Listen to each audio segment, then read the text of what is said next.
Hello नमस्कार जय हिंद दोस्तों, शिवांश स्टडी के यूट्यूब चैनल पर आपका बहुत बहुत स्वागत है। भारतीय संविधान की सीरीज चल रही है और भारतीय संविधान की सीरीज इंडियन कॉन्स्टिट्यूशन की सीरीज को आगे बढ़ाते हैं और देखते हैं अभी तक हमने क्या देख लिया। अभी तक हमने देखा है भारत के संविधान का भाग 1 देखा है, जिसमें हमने भारत और उसके राज्य क्षेत्रों के बारे में देखा था। अब हम देखने जा रहे हैं भारतीय संविधान के भाग 2 के बारे में, जिसमें भारत की नागरिकता के संबंधित प्रावधान किए गए हैं। तो स्टार्ट करते हैं भाग 2, भारत की नागरिकता से संबंधित प्रावधान। सबसे पहले हम देखेंगे कि एक होता है नागरिक और एक होता है व्यक्ति। यानी एक नागरिक होता है और एक व्यक्ति होता है, उन दोनों में क्या अंतर होता है कि आप क्या है, नागरिक हैं या व्यक्ति हैं, या कोई भी व्यक्ति नागरिक होता है या व्यक्ति होता है या दोनों होता है। इन दोनों में अंतर समझते हैं आप। तो नागरिक, भारतीय नागरिक जो भी होगा, नागरिक एक विशेष व्यक्ति होता है किसी भी देश का। उस विशेष व्यक्ति होने के नाते उसको कुछ स्पेशल क्या होते हैं, प्रावधान प्राप्त होते हैं, कुछ स्पेशल राइट प्राप्त होते हैं जो किसी व्यक्ति को प्राप्त नहीं होते।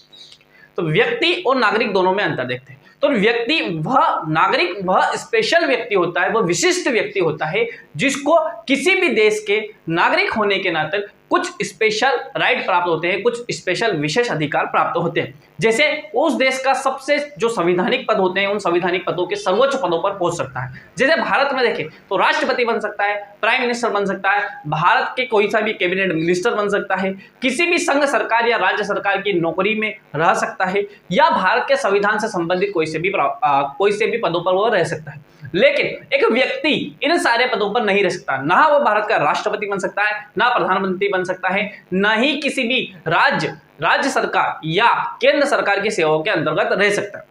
ना ही उसे वोट देने का अधिकार होगा। जैसे व्यक्ति होगा तो उसको वोट देने का अधिकार होगा। हर साल आप वोट देते हैं, हर जितने भी चुनाव होते हैं, जैसे आम चुनाव होते हैं, लोकसभा के चुनाव होते हैं, विधानसभा के चुनाव होते हैं, उन चुनावों में आपको वोट देने का अधिकार होता है। स्थानीय निकाय चुनावों में वोट देने का अधिकार होता है। आपको MP बनने का अधिकार होता है, आपको MLA बनने का अधिकार होता है। ठीक है, आपको जो सरपंच बनते हैं, सरपंच बनने का अधिकार होता है। नगरीय निकाय चुनाव में महापौर वगैरह बनने का, पार्षद बनने का अधिकार होता है। लेकिन ये सारे अधिकार एक व्यक्ति को नहीं होते। ना वो MP का चुनाव लड़ सकता है, ना MLA का चुनाव लड़ सकता है, और ना ही किसी अन्य जो नगरीय निकाय या स्थानीय निकाय के या पंचायत के चुनाव होते हैं उनको लड़ सकता है। ठीक है, यह बेसिक सा अंतर होता है आपके नागरिक में और व्यक्ति में। तो आप ऐसा बोल सकते हैं, जितने भी विदेशी व्यक्ति होते हैं, जितने भी बाहर से यहाँ पे टूरिज्म के लिए आते हैं या किसी भी काम के लिए आते हैं, प्राइवेट काम के लिए आते हैं, वो क्या होते हैं, व्यक्ति होते हैं। ठीक है, और क्या अंतर हो सकता है कि वे सारे व्यक्ति, आप कैसे पता लगाओगे कि आप भारत के नागरिक हो या नहीं हो? आपके पास आधार कार्ड है तो आप नागरिक हैं, आपके पास ड्राइविंग लाइसेंस है तो आप नागरिक हैं, आपके पास पैन कार्ड है तो आप नागरिक हैं। ये सारे तो जब आप मैच्योर हो जाते हैं, जब आप क्या बालिग हो जाते हैं, तब आपके पास होता है। या फिर जब नाबालिग की स्थिति में कैसे देखें तो उसके पास में भारत सरकार का या फिर किसी भी स्टेट सरकार का जन्म प्रमाण पत्र होता है। जब भी बच्चे का जन्म होता है तो बच्चे के जन्म होने के बाद में उसको एक जन्म प्रमाण पत्र दिया जाता है, जो कि राज्य सरकार द्वारा या स्थानीय सरकार द्वारा अलॉट किया जाता है। ठीक है, मध्य प्रदेश में जन्म हुआ तो मध्य प्रदेश सरकार के द्वारा अलॉट किया जाएगा, दिल्ली में जन्म हुआ तो दिल्ली सरकार के द्वारा अलॉट किया जाएगा। तो अगर एक नाबालिग बच्चा है तो उसकी कैसे देखेंगे? अभी आजकल आधार कार्ड भी बनते हैं, छोटे से छोटे बच्चे के आधार कार्ड बनने स्टार्ट हो गए हैं। तो क्या छोटे से छोटे बच्चे के पास में आधार कार्ड है? हाँ, आधार कार्ड है तो भारत का नागरिक है। अगर उसके पास में जन्म प्रमाण पत्र है भारत सरकार का या मध्य प्रदेश सरकार का, किसी भी सरकार का, उत्तर प्रदेश सरकार का, दिल्ली सरकार का, तो भारत का नागरिक मान लिया जाएगा कि भारत का नागरिक है। अब आपको देखना है कि आप भारत के नागरिक है या नहीं है। ये दोनों विशेष अंतर होते हैं, एक व्यक्ति में और एक नागरिक में। एक व्यक्ति और नागरिक में दोनों ये अंतर होता है कि एक नागरिक एक किसी सरकार का विशेष व्यक्ति होता है, उसको कुछ विशेष राइट प्राप्त होते हैं। ठीक है, तो ये अंतर होता है आपका नागरिक में और ये होता है अंतर व्यक्ति में। इन दोनों का आई होप समझ चुके होंगे आप। ठीक है, उसके बाद में NRI क्या होता है, नॉन रेसिडेंस ऑफ इंडिया क्या होता है, अप्रवासी भारतीय क्या होता है। तो नॉन रेसिडेंस ऑफ इंडिया सबसे पहले NRI का ये होता है कि अगर कोई भी व्यक्ति किन्हीं भी कारणों से भारत से लगातार 180 दिनों से ज्यादा 183 या 183 दिनों से ज्यादा से भारत के बाहर निवास कर रहा है तो उसे NRI मान लिया जाएगा। वो चाहे सामाजिक, चाहे आर्थिक कारण हो, चाहे शैक्षणिक कारण हो, चाहे कोई से भी कारण हो। अगर कोई व्यक्ति 183 यानी कि मतलब लगभग 6 महीने से ज्यादा से भारत के बाहर लगातार निवास कर रहा है तो इसे NRI घोषित कर दिया जाएगा, नॉन रेसिडेंस ऑफ इंडिया घोषित कर दिया जाएगा। ठीक है, NRI की यही परिभाषा होती है।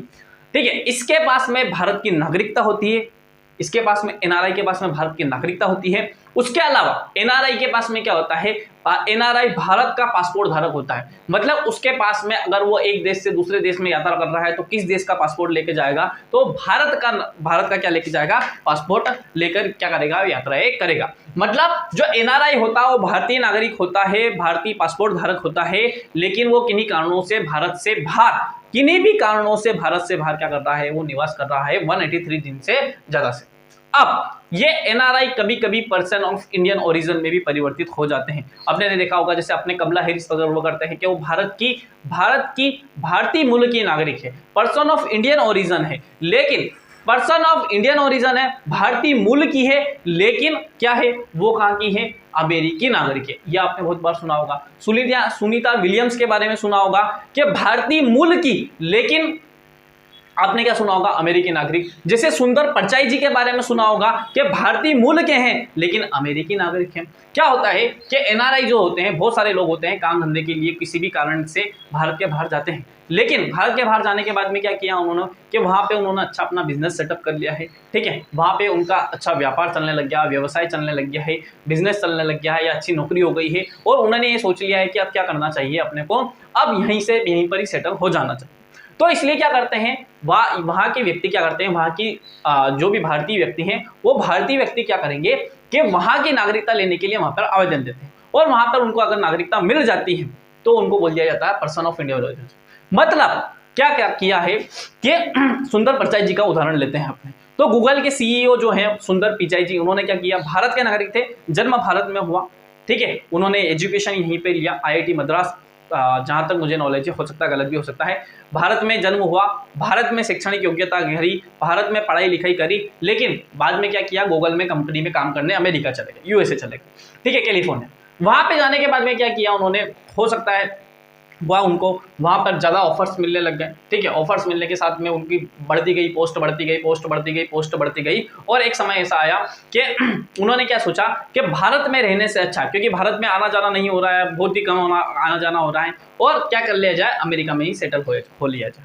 तो वह व्यक्ति जिसका जन्म भारत में हुआ, भारत में जन्म होने के बाद में उसने क्या किया, भारत से बाहर दूसरे अन्य देश की नागरिकता ग्रहण कर ली, वो क्या हो जाएंगे, पर्सन ऑफ इंडियन ओरिजिन हो जाएंगे। या फिर उनके जो भी बच्चे होंगे, सुंदर पिचाई जी के जो भी बच्चे होंगे, उनको बोल दिया जाएगा पर्सन ऑफ इंडियन ओरिजिन बोल दिया जाएगा, ठीक है।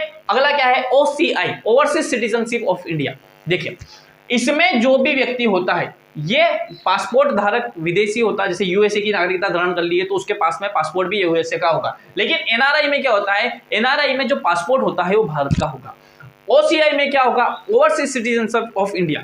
इसमें भी क्या होता है भाई साहब, क्या जो पर्सन ऑफ इंडियन ओरिजिन है, in person of Indian origin को भारत की ओर आकर्षित करने के लिए भारत सरकार ने एक अपना पत्ता फेंका। पत्ता क्या फेंका, अब जितने भी ये पर्सन ऑफ इंडियन ओरिजिन है, ये भारत में आते हैं, ताजमहल घूमने आए, मान लो ताजमहल घूमने आए, तो इन्होंने क्या कर लिया, भारत से दूसरी नागरिक, भारत से अन्य देश की नागरिकता ग्रहण कर ली।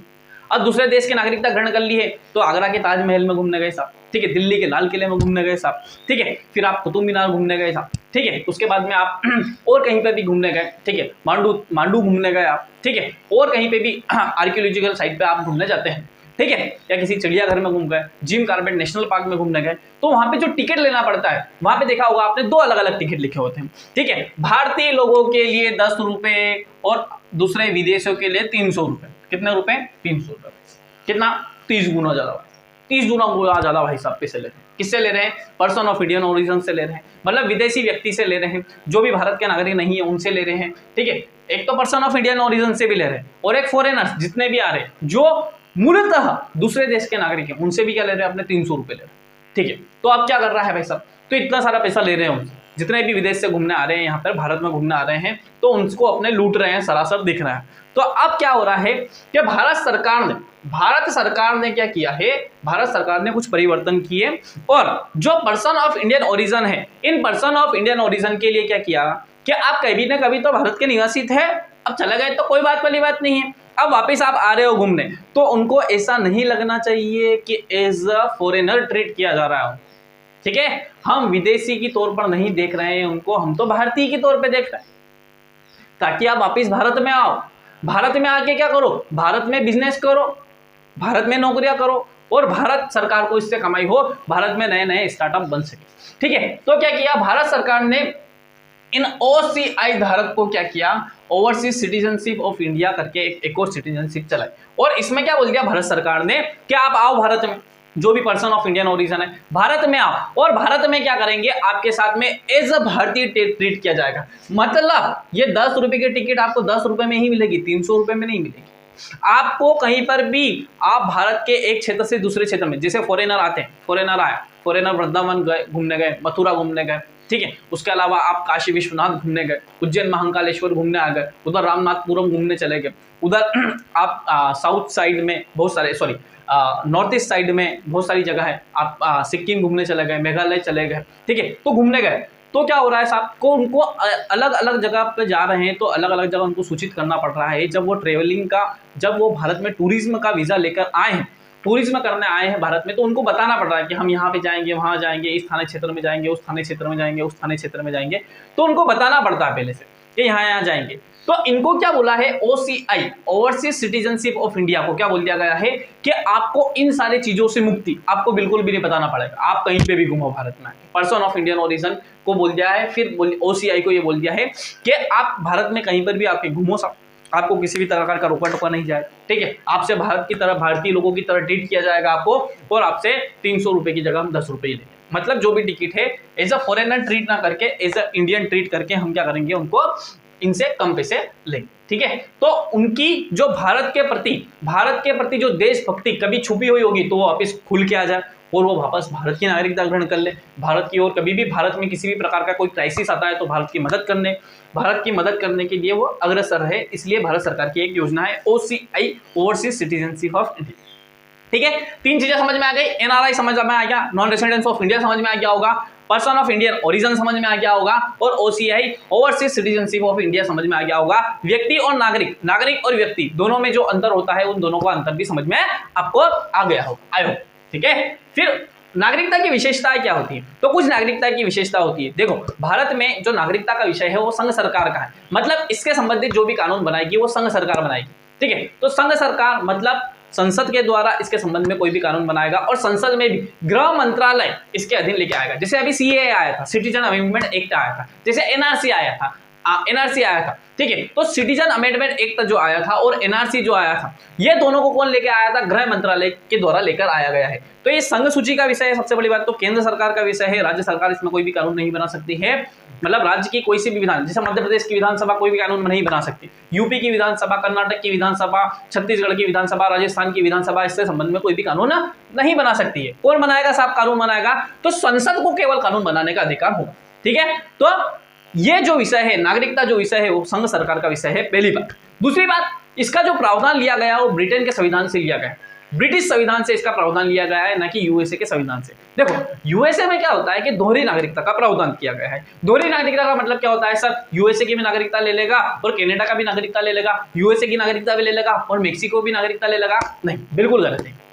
दोहरी नागरिकता का अर्थ ये होता है कि केंद्र की नागरिकता भी लेगा और राज्य की नागरिकता भी होगा।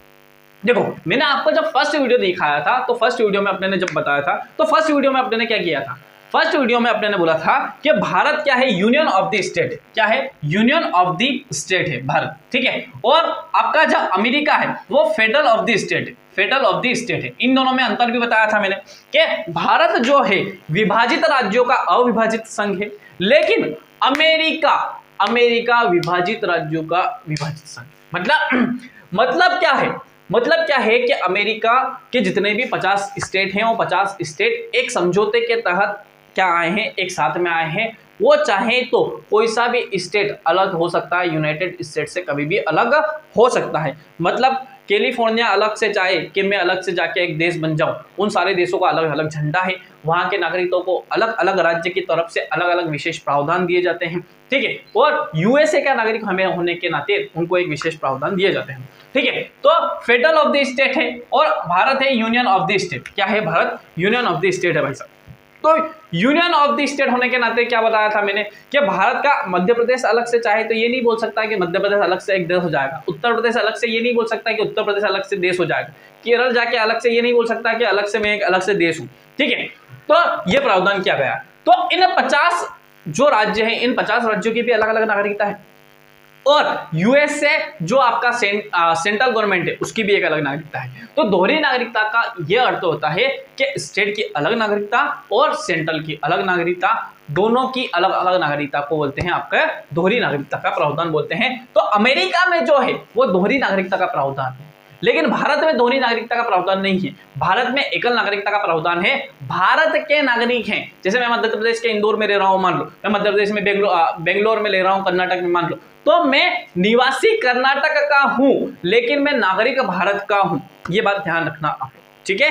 तो मैं कहीं पे भी रह रहा हूं तो मैं वहां का निवासी हूं, मतलब मैं इंदौर में रह रहा हूं तो मैं इंदौर का निवासी हूं। मैं आप मान लो कि उत्तर प्रदेश के कानपुर में रह रहा हूं तो मैं उत्तर प्रदेश के कानपुर का निवासी हूं, लेकिन मैं नागरिक केवल भारतीय ही हूं, ठीक है। लेकिन अमेरिका में यूएसए के कैलिफोर्निया में ले रहा है तो कैलिफोर्निया का भी नागरिक है और पूरे यूएसए का भी नागरिक है। फिलाडेल्फिया में रह रहा है तो फिलाडेल्फिया का भी नागरिक है और पूरे अमेरिका का भी नागरिक है। मतलब अमेरिका में ऐसा है कि मध्य प्रदेश का भी नागरिक, अगर अपने भारत के कंपैरिजन में देखें कि मध्य प्रदेश का भी नागरिक और भारत का भी नागरिक पूरे, ऐसा उत्तर प्रदेश का भी नागरिक और पूरे भारत का भी नागरिक। लेकिन भारत में कैसा है कि भारत में केवल ऐसा है कि नागरिक तो केवल भारत के होंगे, निवासी आप कहीं के भी हो सकते हैं। आई होप ये भी आपको पॉइंट समझ में आया होगा, ठीक है। एकल नागरिकता का प्रावधान है, ठीक है, ब्रिटेन के संविधान से लिया गया है, साधारण बहुमत से इसमें परिवर्तन किया जा सकता है। अब देखो भारत में जितनी भी नागरिकता लेने और भारत की नागरिकता छोड़ने से संबंधित जितने भी प्रावधान है या नागरिकता के संबंध में कोई और परिवर्तन करने के संबंध में प्रावधान करने हैं अगर, तो करेगा संसद। और संसद कैसे प्रकार से करेगा, तो संसद साधारण बहुमत से कर सकता है। साधारण बहुमत क्या होता है, तो संसद के जितने भी सदस्य हैं और उस संसद की सभी, संसद में क्या हो रहा है, जिस समय क्या हो रहा है आपको नागरिकता के संशोधन संबंधी कोई प्रावधान लेकर आ गया, तो उस समय जितने भी सदस्य वहां पर उपस्थित हैं उन सदस्यों में से आधे सदस्य अगर क्या कर देते हैं, नागरिकता के संबंध में प्रावधान को यस कर देते हैं या नो कर देते हैं, तो समझ मान लो कि 545 कुल सीटें हैं अभी वर्तमान में, इसमें से 300 जने उपस्थित हुए और 300 में से अगर 151 परिवर्तन करने के लिए राजी हो जाते हैं तो इसको बोल दिया जाएगा साधारण बहुमत। मतलब उपस्थित तथा वोट देने वाले व्यक्तियों में से अगर कोई भी नागरिकता संबंधी संशोधन करना है और उस संशोधन को पास कर दिया जाता है तो संशोधन पास हो जाएगा। साधारण बहुमत का मतलब केवल इतना होता है, उपस्थित तथा वोट देने वालों का साधारण बहुमत, ठीक है। चलिए अब कुछ नागरिक भारत के जो नागरिक है उन भारत के नागरिकों को कुछ विशेष प्रावधान दिए गए, जैसे आर्टिकल 15, आर्टिकल 16, आर्टिकल 19, आर्टिकल 29 और आर्टिकल 30। ये सारे मौलिक अधिकारों से संबंधित आर्टिकल है जो आने वाली वीडियो में अपने देखेंगे। तो आर्टिकल 15, आर्टिकल 16, आर्टिकल 19, आर्टिकल 29 और आर्टिकल 30, इनकी जो स्वतंत्रता है केवल भारतीय नागरिकों को प्राप्त है, व्यक्तियों को प्राप्त नहीं है। केवल भारतीय नागरिकों को ही प्राप्त है, व्यक्तियों को नागरिकता, ये वाले जो आपकी स्वतंत्रता है, फंडामेंटल राइट्स है, ये व्यक्तियों को प्राप्त नहीं, ठीक है। चलो अब देखते हैं कि भारतीय संविधान में क्या क्या प्रावधान किए गए हैं, ठीक है। तो भारतीय संविधान में जो प्रावधान किए गए थे वो इनिशियली लेवल पे किए गए थे। इनिशियली लेवल कैसा होता है कि जब भारत का संविधान बना था उस समय जैसी परिस्थितियां थी, जैसी स्थितियां थी, उन स्थितियों के हिसाब से उस समय पे क्या कर दिए गए थे, भारत सरकार के द्वारा या भारतीय जो असेंबली थी, जो संविधान निर्माण की असेंबली थी, उसके द्वारा क्या कर दिया गया था, ये कर दिया गए थे कुछ प्रावधान कर दिए गए थे जो अभी वर्तमान में इतने लागू नहीं होते हैं, क्योंकि अब जो लागू होता है भारत शासन अधिनियम 1955 लागू होता है। तो देखते हैं सबसे पहला जो प्रावधान किया गया था, आई होप आपको दिख रहा होगा और नहीं भी दिख रहा हो तो मैं बोल रहा हूँ। सबसे पहला जो प्रावधान किया गया था आर्टिकल 5 में किया गया था। आपको मैं बताता हूँ मैं क्या आर्टिकल भारतीय संविधान का भाग 2 आर्टिकल 5 से लेकर आर्टिकल 11, आर्टिकल 5 से लेकर आर्टिकल 11 तक के जो भी प्रावधान है वे सारे प्रावधान का से संबंधित है, वो नागरिकता से संबंधित है, भारत की नागरिकता से संबंधित है, ठीक है। चलो आर्टिकल 5 क्या बोलता है कि संविधान के प्रारंभ से नागरिकता, मतलब क्या साहब भाई साहब कि जब संविधान का प्रारंभ कब हुआ, तो संविधान को बनने में लगे 2 साल 11 महीने 18 दिन लगे, ठीक है। कब बन के तैयार हो गया, तो 26 नवंबर 1949 को बनकर तैयार हो गया। प्रारंभ कब हुआ, तो प्रारंभ हुआ 26 जनवरी 1950 को, जिस दिन हम गणतंत्र दिवस मनाते हैं। तो उस गणतंत्र दिवस मतलब 26 जनवरी 1950 के बाद में अगर, ठीक है, भारत में कोई भी निवास कर रहा होगा तो भारत का नागरिक मान लिया जाएगा। मतलब संविधान के प्रारंभ से नागरिकता, जो 26 जनवरी 1950 के बाद से भारत में रह रहा है वो भारत का नागरिक मान लिया जाएगा, ऐसा प्रावधान किया है। दूसरा क्या बोलता है, आर्टिकल 6 बोलता है, आर्टिकल 6 बोलता है कि पाकिस्तान से भारत आए लोग, आपने देखा होगा, आपने गदर मूवी देखी होगी और गदर मूवी में देखा होगा आपने कत्लेआम, ठीक है। जब भारत का विभाजन हो रहा था जब भारत का विभाजन हो रहा था तो कुछ ऐसे क्षेत्र थे जहां पर बहुत ज्यादा दंगे देखने को मिले थे भारत में, जैसे जो पश्चिमोत्तर क्षेत्र है और जो आपका जो बांग्लादेश वाला, अभी वर्तमान जो बांग्लादेश वाला क्षेत्र देख रहे हैं वहां, क्योंकि वहां पर हिंदू मुस्लिम की जो जनसंख्या थी वो बहुत ज्यादा, जैसे पूर्वी जो पाकिस्तान था वहां पे भी मुस्लिमों की जनसंख्या ज्यादा थी, तो वो एक पूर्वी पाकिस्तान बना था और इधर पश्चिमी पाकिस्तान बना था। तो इधर जब एक्सचेंज हुआ जनता का, जनता आ जा रही थी, जब भारत का विभाजन कर दिया गया तो पाकिस्तान से जब भारत लोग आए, भारत जो आए पाकिस्तान से जो विस्थापित हुए और भारत में आए, पाकिस्तान से जो विस्थापित हुए और भारत में आए, उन लोगों की नागरिकता के संबंध में प्रावधान करता है आर्टिकल 6। आर्टिकल 6 बोलता है कि पाकिस्तान से भारत आए लोग, पाकिस्तान से भारत आए लोग, वे लोग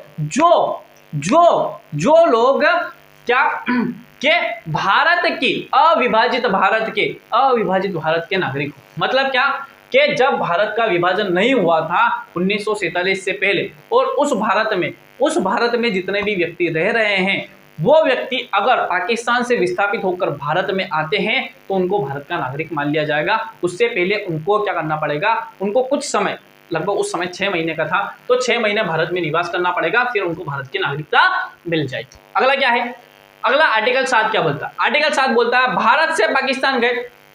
अब कुछ पाकिस्तान से भारत आए तो भारत से पाकिस्तान भी तो गए होंगे साहब बहुत सारे लोग, तो भारत से पाकिस्तान गए, लेकिन उनको लगा कि ये तो कहाँ आ गए, किस नल्ले देश में आ गए, तो क्या करा उन्होंने, वापिस चलते अपने देश। क्या करते हैं, अपने देश वापिस चले, अब लौट चले। तो क्या किया उन्होंने साहब, वो वापिस वहां से वापिस भारत आए। तो ऐसे लोग जो भारत से पाकिस्तान गए थे साहब और वापिस भारत से क्या आ गए, पाकिस्तान से वापिस आ गए, तो उनके लिए प्रावधान करता है।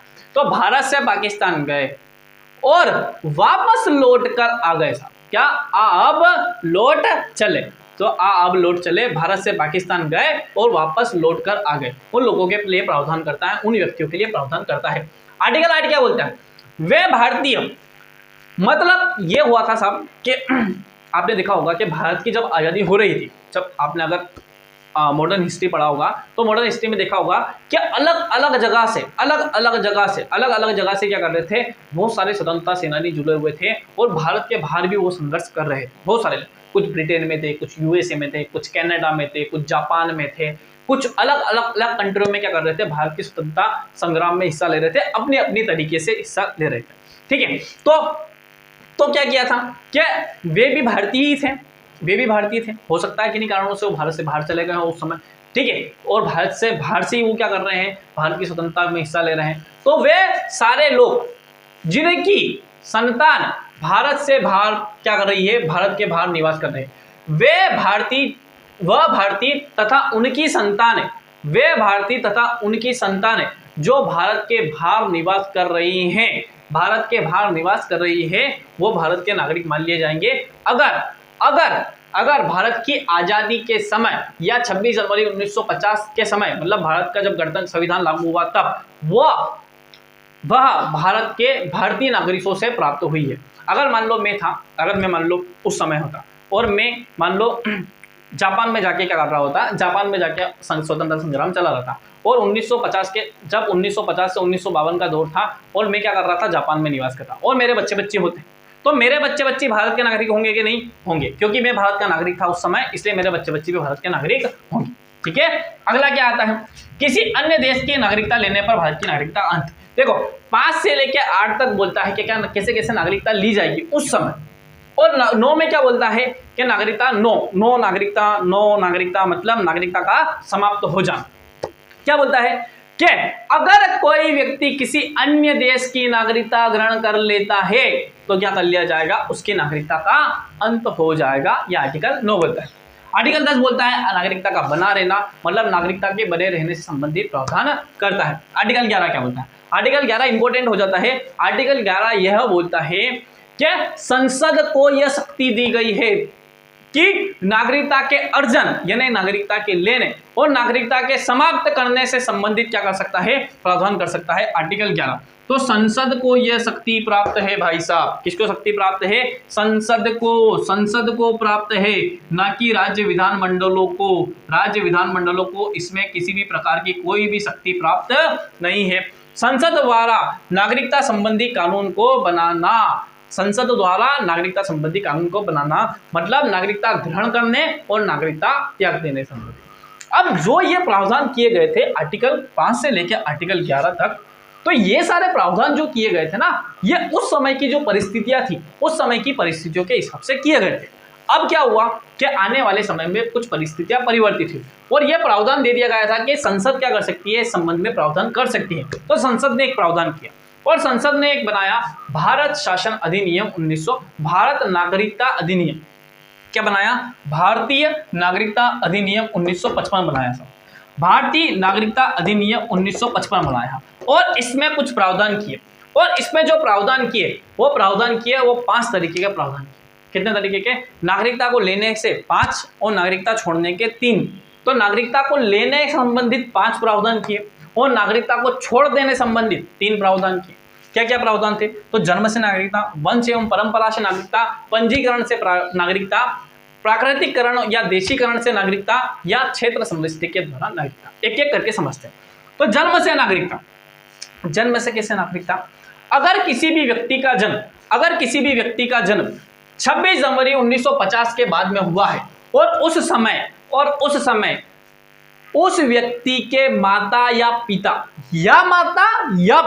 में से कोई भी भारत का नागरिक हो तो भारत का नागरिक मान लिया जाएगा, उसको भारत का नागरिक क्या कर लिया जाएगा? मान लिया जाएगा। मतलब 26 जनवरी 1950 के बाद में किसी भी व्यक्ति का जन्म भारत में होगा और उसके जन्म के समय उसके माता या पिता मतलब दोनों में से कोई भी एक भारत का अगर नागरिक है तो उस व्यक्ति को भारत का नागरिक मान लिया जाएगा।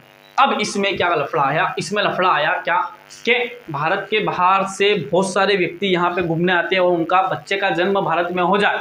मतलब अमेरिका के कोई जोड़ा यहाँ पे घूमने आया और मैडम प्रेग्नेंट है और भारत में आके उनकी प्रेगनेंसी हो गई, तो क्या वो भारत का नागरिक होगा या ना? तो अब इसमें कुछ परिवर्तन किए। इसमें यह बोल दिया गया कि वो भारतीय नागरिकों के गर्भ से जन्म लेना चाहिए। मतलब भारतीय नागरिकों के बच्चे होंगे उनको ही नागरिकता मिलेगी। पहली, अगर कोई विदेशी यहाँ पर आते हैं और उनके बच्चे का जन्म यहाँ पे हो जाता है तो वो भारत के नागरिक नहीं माने जाते। जितने भी राजनयिक यहाँ रह रहे हैं, राजनयिकों के बच्चे, जैसे अलग अलग देशों की एम्बेसी है, यूएसए एम्बेसी है, फ्रांस की एम्बेसी है, ब्रिटेन की एम्बेसी है, जापान की एम्बेसी है, तो उनमें भी कुछ व्यक्ति निवास कर रहे होंगे और वो भारत में रह रहे हैं। ठीक है, भारत में अगर उनके बच्चे जन्म हो जाते हैं तो क्या भारत के नागरिक मान लिए जाएंगे?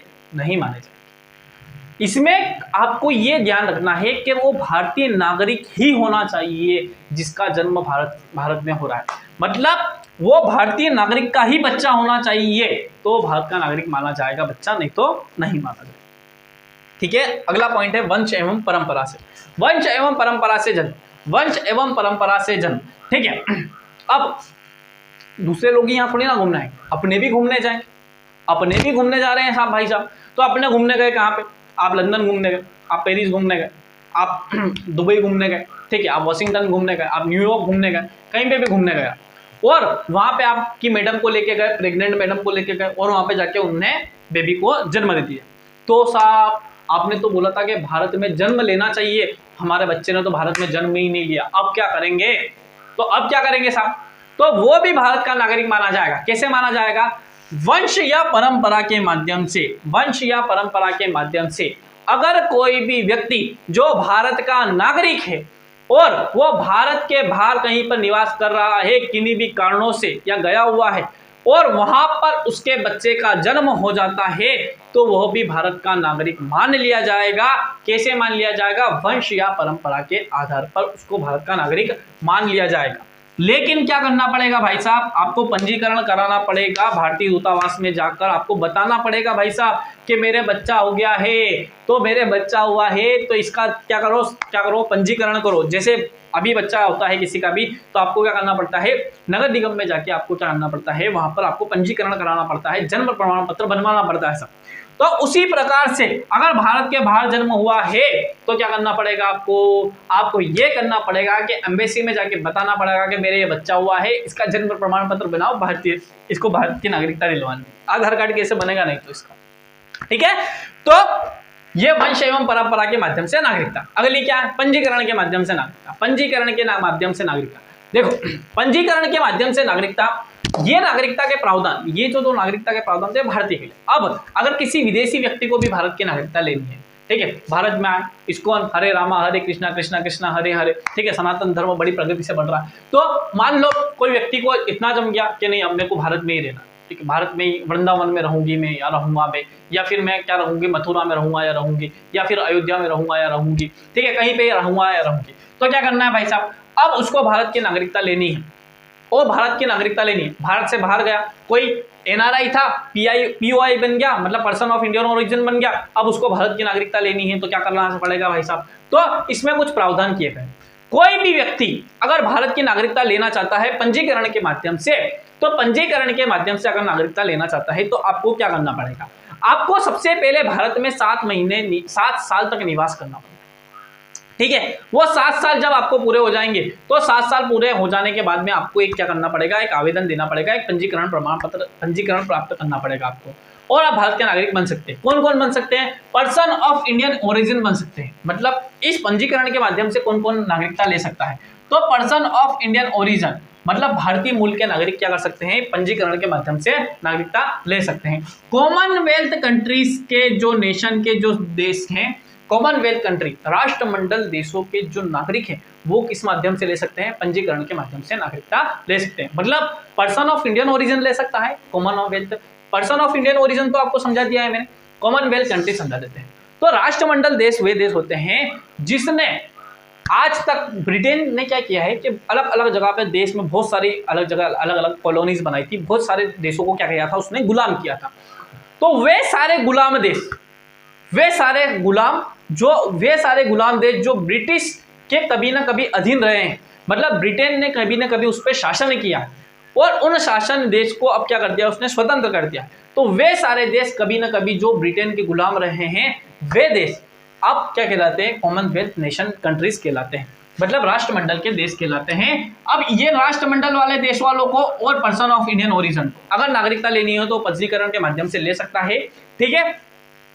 तो कैसे लेगा, क्या करेगा, उसको भारत में पहले 7 साल तक निवास करना पड़ेगा, या फिर पंजीकरण के माध्यम से कैसे ले सकता है, तो या फिर कोई भी पुरुष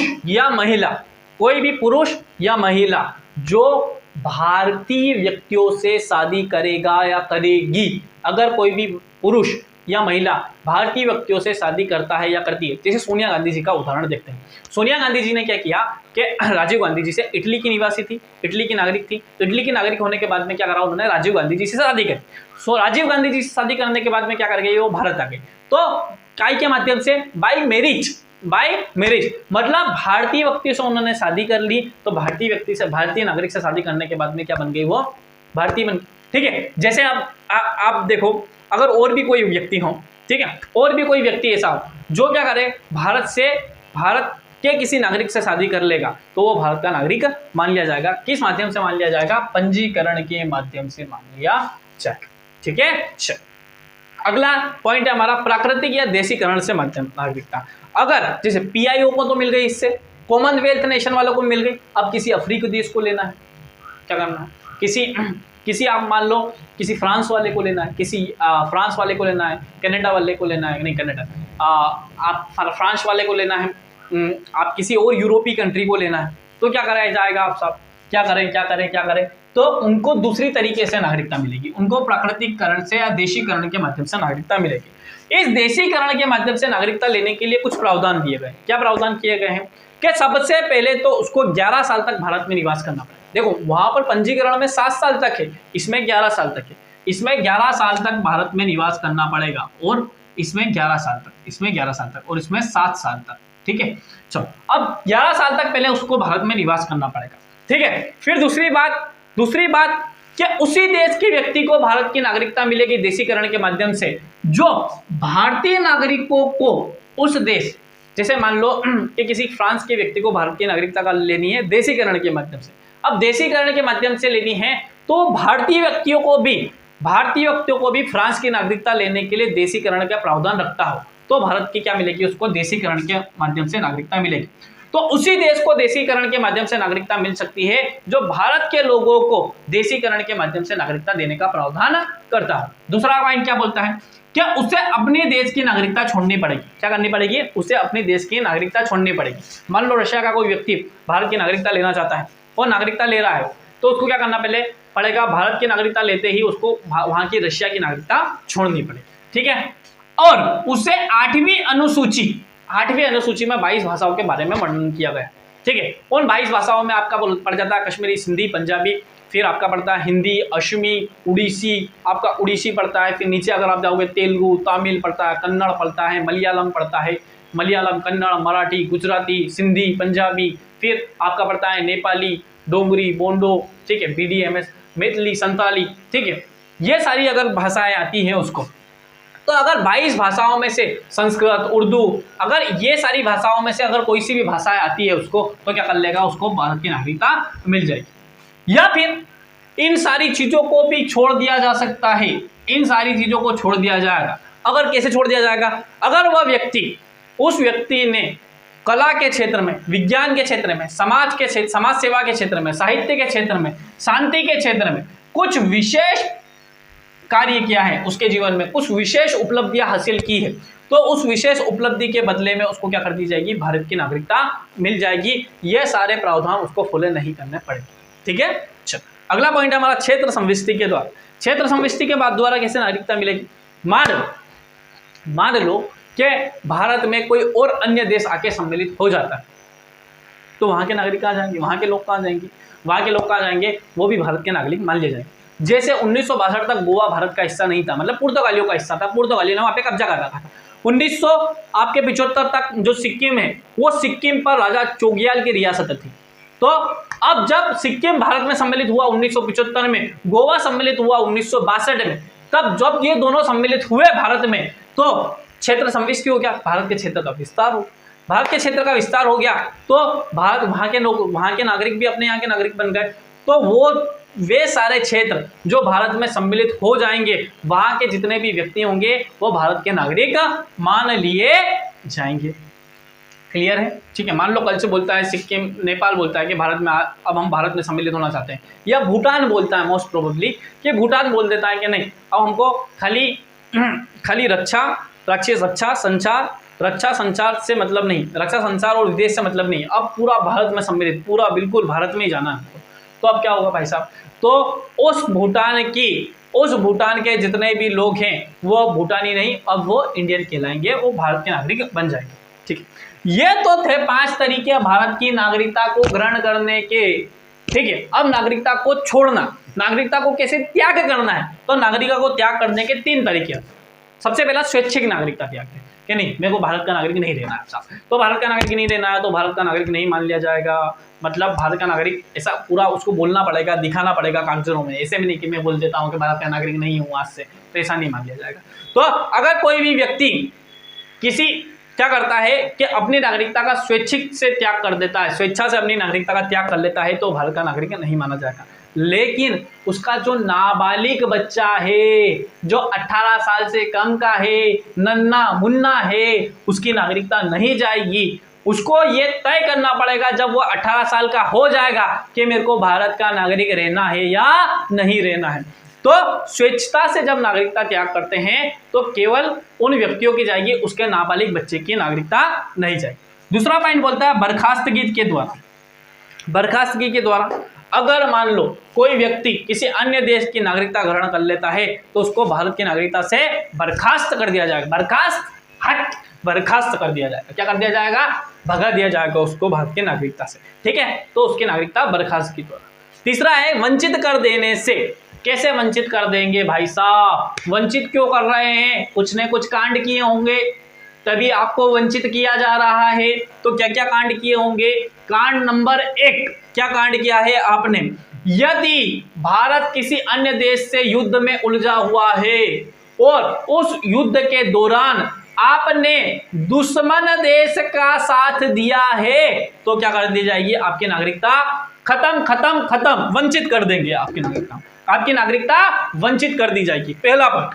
यदि आपने नागरिकता फर्जी तरीके से प्राप्त की, आपने नागरिकता प्राप्त की है पंजीकरण से, देशीकरण से या क्षेत्र संपत्ति द्वारा, मान लो कोई सा क्षेत्र भारत के क्षेत्र में नहीं है लेकिन फिर भी भारत के क्षेत्र में आके रहने लग गए हैं आप साहब, तो आपको अगर पता चल गया भारत सरकार को, तो क्या कर दी जाएगी, आपकी नागरिकता वंचित कर दी जाएगी। क्या कर दी जाएगी, वंचित कर दी जाएगी आपकी नागरिकता। ठीक है, चलो फिर भारत की नागरिकता तो ले लिए, लेकिन भारत के संविधान को गलत गलत बोल रहे हैं, क्या राष्ट्रपति होता है, क्या प्रधानमंत्री होता है, कैसा संविधान है, ये वो फालतू की बातें बोल रहे हैं आप। ठीक है, भारत के संविधान का अनादर कर रहे हैं, अनादर कर रहे हैं, भारत के संविधान का उल्लंघन कर रहे हैं, तो क्या कर दिया जाएगा, भारत की नागरिकता छीन ली जाएगी साहब।